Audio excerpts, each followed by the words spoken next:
Footage later shows the moment explosives were detonated, causing the truck to explode outside the Trump International Hotel in Las Vegas. This is the alleged email that Mr. Shoemate received, but notice that there are spell check red squigglies in here. What's going on, everybody? Welcome back to the channel. Hope all's good wherever you are. I'm sorry about my voice. I'm still dealing with a cold here. This story about the Cybertruck bombing is the wildest story, and we're only a few days into the new year. CNN just released this footage, which is a way better angle that you can see clearly there's somebody moving inside the cab, and this guy did not shoot himself. Especially with a Desert Eagle, you would definitely see a muzzle blast before the explosion happens.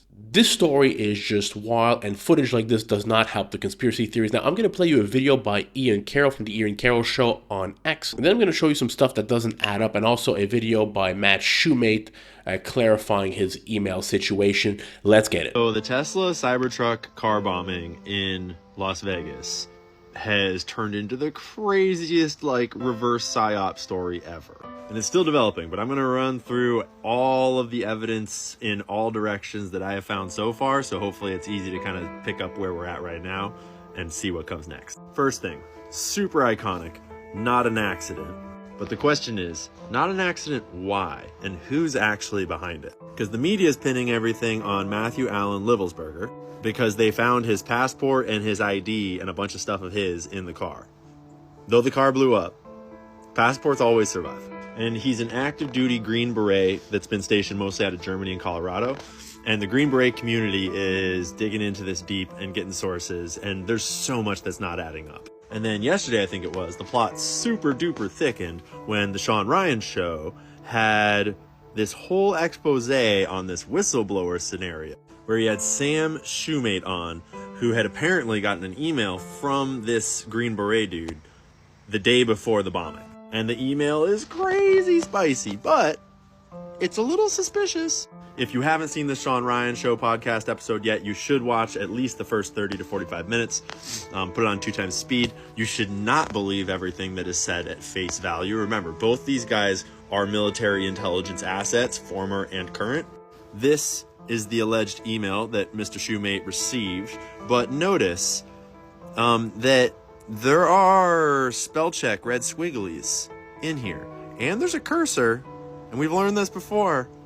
This is not how an email appears when it is received in your inbox. This is how an email appears when you're typing it. But this is what the Sean Ryan Show put out as the email that was received, allegedly. And it alleges that the drones over the East Coast are Chinese tech and that they could bomb the White House at any minute. And it's like this whole, basically it alleges that World War III is about to happen between the US and China, and there's nothing we can do to stop it. And he's trying to be a whistleblower to stop it. But if this email is real, it's the perfect food for the military-industrial complex and for World War III warmongering. But it gets weirder. So the Las Vegas officials and the FBI, who are totally trustworthy, have been assessing the scene. Hey, Gigi, don't do that. Stay over there. That's where they found the passport. They also found an incinerated Desert Eagle, which apparently he used to shoot himself in the head before the explosion. It was dropped on the floor right in between his feet in the driver's seat. And if you know anything about how powerful these guns are, and you imagine shooting yourself in the head with it and then it dropping straight down instead of just flying into the not to mention that no one has reported any report from a gunshot in the car at the scene at the time, and that is the most powerful handgun you can buy. A whole conspiracy on this thread is Teslas can drive themselves, and I don't know if anyone's ever tested the self-driving because it'll watch you, and if you don't look upwards, it'll tell you to look or it'll stop the self-driving, so you can't just look down at your phone or close your eyes and go to sleep. But has anyone ever tried it with a dead body that has its eyes open? Because that is probably possible. It's unclear. Because allegedly the remains of the person found in the front seat, though charred, burnt beyond recognition, the DNA did not match the DNA of this guy's recent child. Apparently his wife just broke up with him, and they were trying to paint that as he's angry. It's Green Berets get divorces all the time. Maybe the kid wasn't his kid. I think it's more likely that the body wasn't his body. Because again, in the email that was allegedly sent by him, theoretically, it's very clear that he's not planning to kill himself. He's planning to escape to Mexico and to do this whole thing in order to bring attention to this and to whistleblow and to be taken seriously and to get this out to as much news and publicity as possible and then escape to Mexico. He says it 2 different times in this email. The trunk was loaded up with all these crazy fireworks, and there was some gas cans in the cab that caused the explosion to sort of, so a little unclear. But it seems like the explosion was intended to not cause a bunch of death, but just to cause a scene. Like, he chose a Cybertruck, which is bulletproof, like the worst car to build a car bomb in. And then he filled it with fireworks instead of like he's a Green Beret. He could have built a real high like power IED that could have blown the building up, theoretically.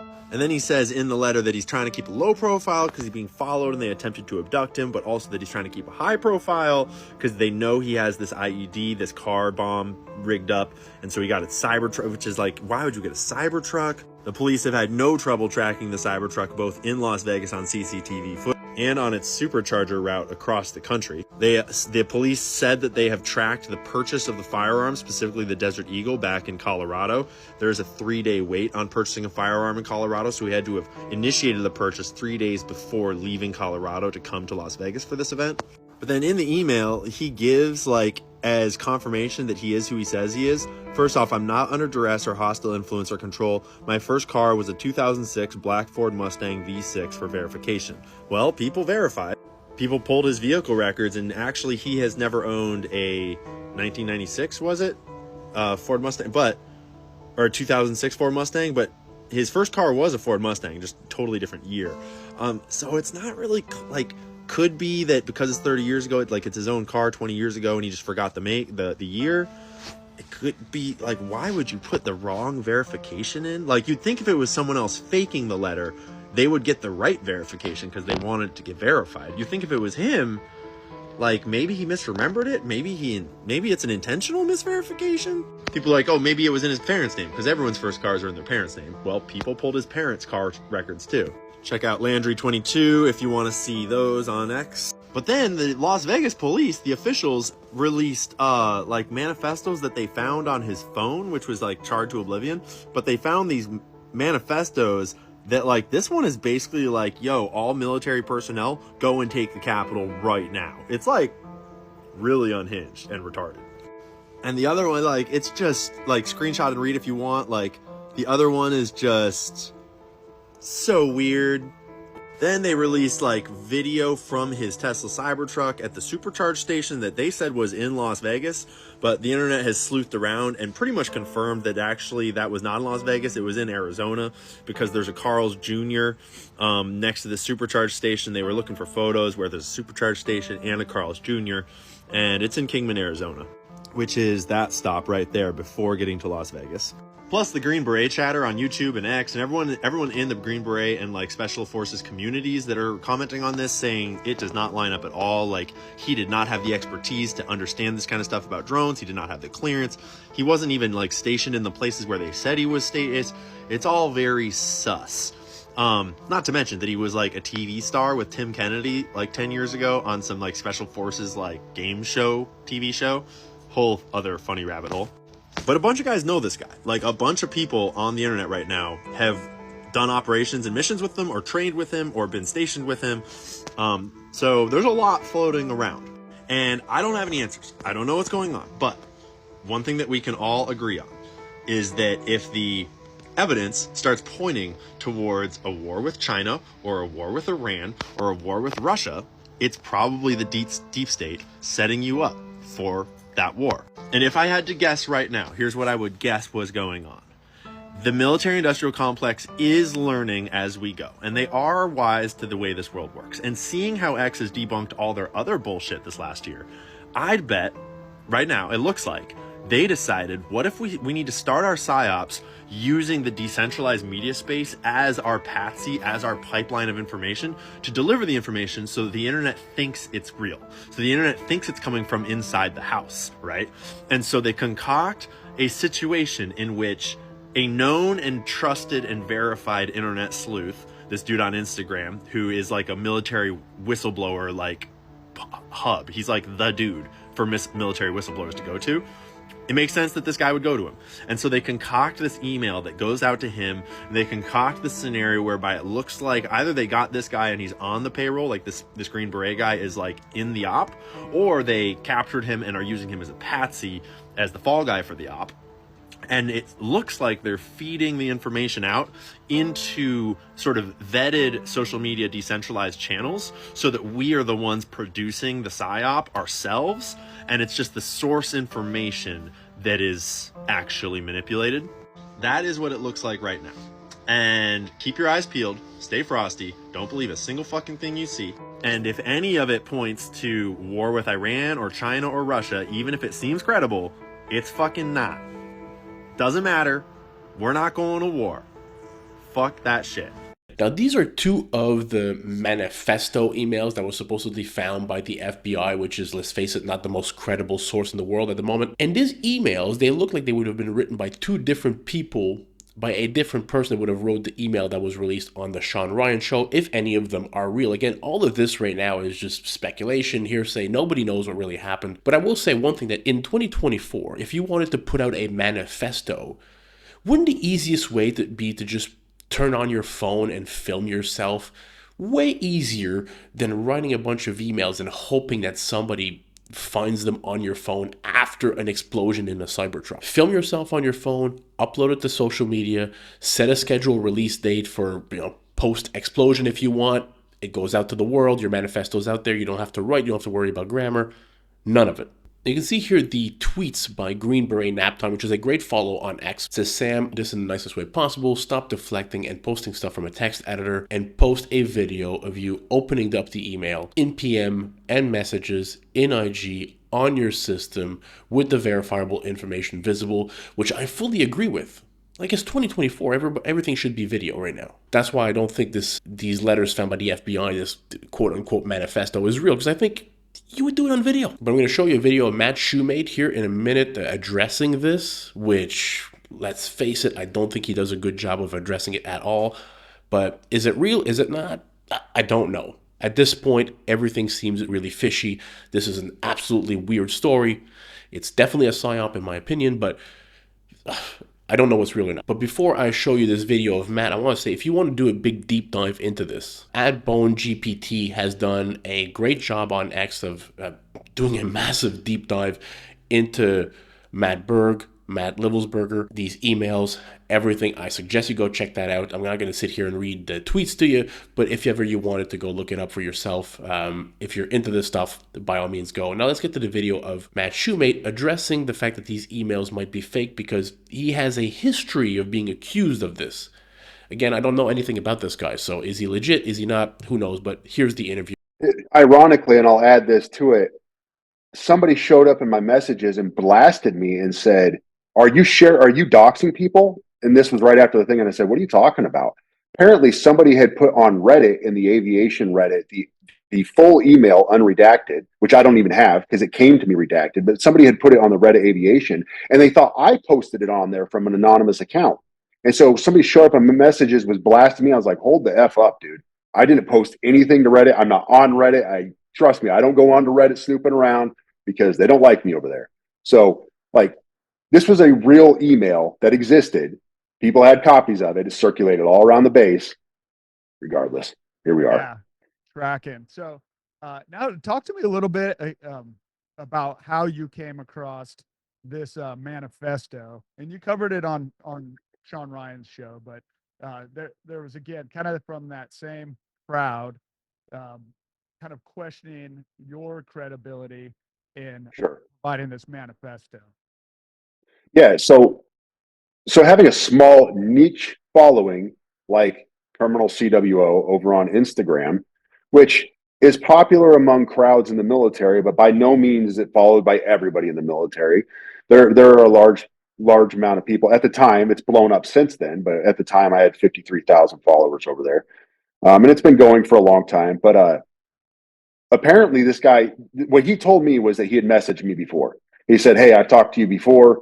And he started off by messaging in the comments, like he was leaving comments because, and I explained this on the podcast, but the way Instagram works is if you have a large following, whatever, it goes to messages and then hidden message. Like there's like even a third folder of like more hidden messages. But it's if you don't go into each of the folders and look for those messages and actively try to find them, you're going to miss them. And I've had people get angry at me about it before, like, F you, dude. I tried to reach out to you. And I'm like, I'm sorry, man. I can't catch all the hundreds of messages that come in constantly, dude. Like, I'm not trying to ignore you, but people get upset by this. But this guy kept leaving comments on posts like, hey, I sent you a DM. Hey, I sent you a DM. So I went in there and I looked for the DM, and it didn't exist initially. And then he sent another message, and that popped up since I had opened up his message. And I was like, hey, I didn't see your DM before. So he tells me, he said, like I said, I've spoken to you before. And then he says, what I'm going to show you is going to change the course of humanity. This was telling you verbatim because literally it was that dramatic of a sentence. It's going to change the course of humanity. And once again, for all of those out there, like, why didn't you take this seriously? When people say nonsense to me like that, I ignore it out of hat. I'm like, dude, you're not changing the course of humanity with whatever you're going to tell me. Sorry, just stop. It's I don't have time for your nonsense. But I said, hey, our email is in the bio. Or, told him where the email was. I said, here's my signal at, send me a message, whatever else. So he did. And he sends me that initial message and I posted it. And it was, I'm messaging you something to the effect of, I'm messaging you on Wi-Fi from or through a VPN. Don't message me back. Roger that. Don't message you back. So I didn't. And I went back to Instagram and I said, hey, I got your message. And he said, delete this. I said, okay. So I deleted it. And I do this all the time. This is not an unstandard practice. People are very scared that their chains of command are going to catch them. Okay. I deal with whistleblowers from the military. So they're so afraid. They send me messages and they're like, hey, keep me anonymous, keep me anonymous. And they'll post things and, send me information about just bad practices going on with their chains of command. So I'm in the habit, if somebody asks me to delete it, I delete it. Just like if a source gives me information and says, don't post this, I'm telling you this like for your context, but don't post this. Okay, I'm not going to post it. I have to respect the source's wishes. Have to. And I've made this clear to people. And they get angry. They get really angry when people are like, well, I need to know the information. This actually happened with the New Orleans attacker. I could not post why he got flagged in 2015 when he was leaving the Army because the source said, do not post the reason for him getting flagged before he ETS'd. People were furious. They're like, grow some nuts, man, post it. I'm like, it's not about nuts, man. It's not my information. Somebody asked me not to post it. It's a source and they don't want to get caught. They are afraid of telling me this information. So going forward, this guy follows up. He says, I'm going to hit you up in 2 to 3 days. And he sends me a follow-on email on Tuesday, the day before this all went down. And that was the manifesto. That was the block of stuff. You've seen it now. Everybody in the world's seen it. I looked at the manifesto, and right off the bat, the dude's talking about UFO technology, and I'm like, I'm out. I'm out. This is stupid. I'm not reading this. I almost didn't even finish the email. I read it simply because curiosity. I had nothing else going on, so I scrolled through the email. I didn't even read it in full. I just kind of skimmed through it. Okay, dude talking about war crimes. He's talking about he's got the FBI chasing him, and everybody's always got the FBI chasing him, right? Everybody thinks the FBI is onto him. I'm like, dude, the FBI is not onto you. They're not chasing you. They don't care about you. You're not that important. And this is what I deal with though all the time in the inbox from people. So going down, he leaves his information and he says, this is who I am. I'm Matt Berg, also Matt Liversberger, Livelsberger, however you pronounce it. And here's my LinkedIn. So I go to his LinkedIn, I checked it out. I see, okay, if this is Matt Livelsberger who messaged me, LinkedIn checks out his resume. He's UAS operator guy. He's got the credentials from USASOC.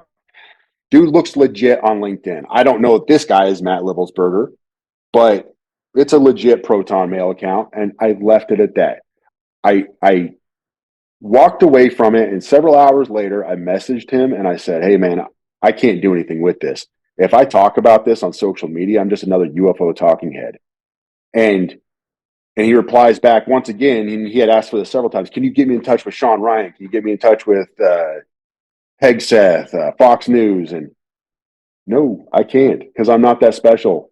I don't have like, hey, let me pull out my bat phone and call Pete Hegseth on the red line, you know, like, no, I'm not that person. So I didn't think anything about it. And the next morning I wake up, no, not the morning. So he sends that on Tuesday. Wednesday happens, whatever. I see a guy blows up a car outside the Trump Tower. Don't think anything about it. Man, it sucks. It's crazy. New Orleans happened. The Tesla thing happened. I go to bed. I wake up in the morning and my buddy Corey sent me a message and he's like, hey, Sam, you know this guy? Nobody else in the community knows him. Holy crap. Holy crap. And I actually played that message of my audio message on the podcast for Sean Ryan, but it's like quite a few F bombs. I was in shock. I was literally waking up out of bed, just checking my phone, whatever. And I saw that and like pure shock, adrenaline surge through me. I'm like, dude, I know this guy. He messaged me, bro. I in full panic. And so you go from there. I'm just trying to figure out what to do. My initial take is just to do nothing. I knew what was coming. I knew what was coming, which is happening right now. Okay. I'm in the grinder. I'm in the grinder of information and media. You've been there before, but it's brutal, man. Like tearing me apart. People are like, yeah, we support you. And people are like, you're a fraud. You're fake. You generated this. You're garbage. You're such a liar. And, you know, you're in the grinder and everybody's because I'm not a public figure. It's not like I'm a big name like I don't know, Tucker Carlson. People have already decided if they hate me or like me. No, nobody knows who I am. So they get to punch me into what they want me to be. So all these accounts are showing up just to punch me into the place they want me to be. Is this guy conservative? Is he liberal? What are his views on this? Let's tear him apart. Let's keep him in his place. Why would somebody send their manifesto to him? That's the idea. Like, who am I? Well, if you understand the context that this guy has messaged me before, I run a somewhat popular military social media account and he was military, then you would understand why he reached out to me, which I said in the podcast. I'm like the D-list media. People reach out to me here. And then if it's a really good, like this needs to be known, I can bounce it around. I can work on it on my own, post it, or I can get it to a reporter. I have a lot of reporter friends that I trust and they'll do something with it or whatever else. And I've had success over the years doing this, but that's why. That's the answer. Guys, I hope you all enjoyed this video. Again, sorry for the sound of my voice. Should be getting better in a day or two. If you enjoyed it, please smash that thumbs up button. Helps me get these videos out to more people. Consider subscribing to the channel, help it grow, and I'll catch you all in the next video. Peace out, everybody.